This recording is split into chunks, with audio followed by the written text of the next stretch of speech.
राधे राधे दोस्तों, जय श्री कृष्णा। स्वागत है आपका हमारे चैनल पर। आप सभी को वट सावित्री की हार्दिक शुभकामनाएं। तो आज इस वीडियो में बात करेंगे कि वट सावित्री का व्रत गर्भवती महिलाएं रखें या नहीं। अगर व्रत रखना चाहती हैं तो उन्हें किस प्रकार व्रत रखना है, वट वृक्ष की फेरी उन्हें लगानी है या नहीं, या जो महिलाएं इस साल नया व्रत उठाना चाहती हैं और वह गर्भवती हैं तो क्या उन्हें इस व्रत की शुरुआत इस साल करनी है या नहीं, या जिनकी डिलीवरी डेट वट सावित्री व्रत के आसपास लगी है तो वो क्या करें। तो इन सभी विषयों की संपूर्ण जानकारी आपको इस वीडियो में प्राप्त होगी। लेकिन तो चलिए बात करते हैं वट सावित्री व्रत की। दोस्तों, सुहागन महिलाओं के लिए वट सावित्री के व्रत का बहुत अधिक महत्व है। यह व्रत सुहागन महिलाएं अपने पति की लंबी उम्र के लिए रखती हैं, सुखमय वैवाहिक जीवन के लिए रखती है।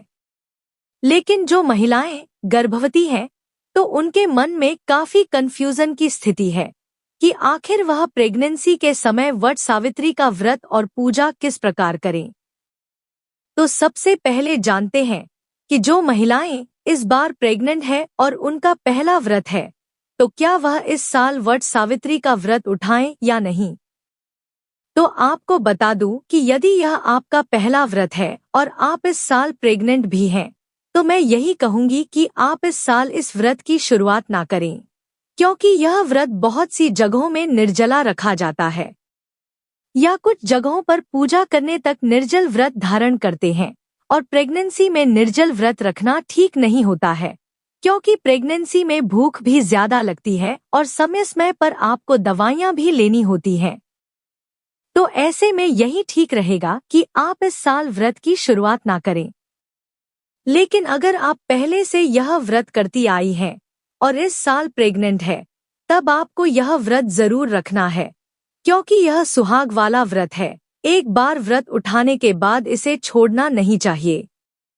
तो आप हर साल की तरह इस बार व्रत धारण करें, लेकिन कोशिश करें कि आप जल्दी ही वट सावित्री व्रत की पूजा कर लें, क्योंकि आप जितनी जल्दी पूजा करेंगी उतनी जल्दी पूजा करने के बाद आप जल या फल आदि का सेवन कर सकती हैं।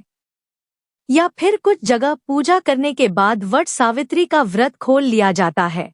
तो कोशिश यही करें कि जल्दी उठे और जल्दी पूजा करके पानी, फल या भोजन जो भी आपके परिवार की परंपरा है वह ग्रहण कर लें।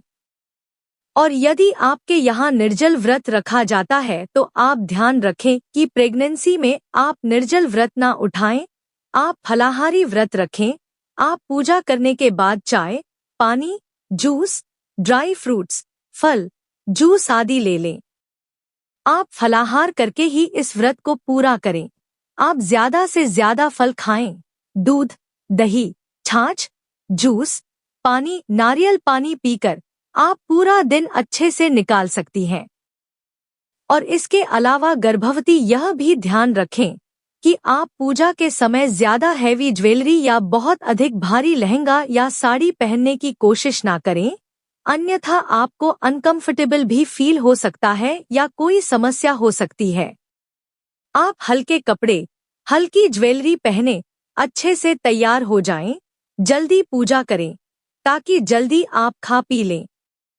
अब अगला कंफ्यूजन गर्भवती महिलाओं के मन में यह रहता है कि वह गर्भवती है तो उन्हें इस स्थिति में वट वृक्ष यानी बरगद के पेड़ की परिक्रमा करनी चाहिए या नहीं। तो मैं आपको बता दूं कि प्रेगनेंसी में वट वृक्ष यानी बरगद के पेड़ की फेरी आपको नहीं लगानी है।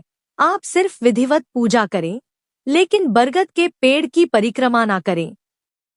मान्यता है कि जब पेट में बच्चा होता है तो किसी भी पेड़ की परिक्रमा नहीं लगानी चाहिए, दो जीव के साथ फेरी नहीं लगानी चाहिए। इसके अलावा यदि प्रेगनेंसी में फेरी लगाते हैं तो कमजोरी के कारण महिलाओं को चक्कर आने के भी चांस हो जाते हैं।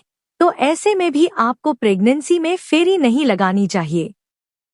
आप चाहे तो अपने नाम से किसी अन्य महिला से फेरी लगवा सकती हैं, उन्हें अपना सामान दे दें और अपनी तरफ से वट वृक्ष की फेरी लगवा लें। अब इसके अलावा बहुत सी महिलाएं गर्भवती हैं उनका यह भी प्रश्न है कि अगर उनकी डिलीवरी की डेट पास है या व्रत वाले दिन ही अगर उन्हें अस्पताल जाना पड़ जाए, तो ऐसे में भी वह वट सावित्री व्रत की पूजा किस प्रकार करें। तो आपको बता दें कि अगर आपको डिलीवरी के लिए जाना पड़े तो ऐसे में आप अपनी तरफ से पूजा का सारा सामान किसी अन्य महिला को दे दें।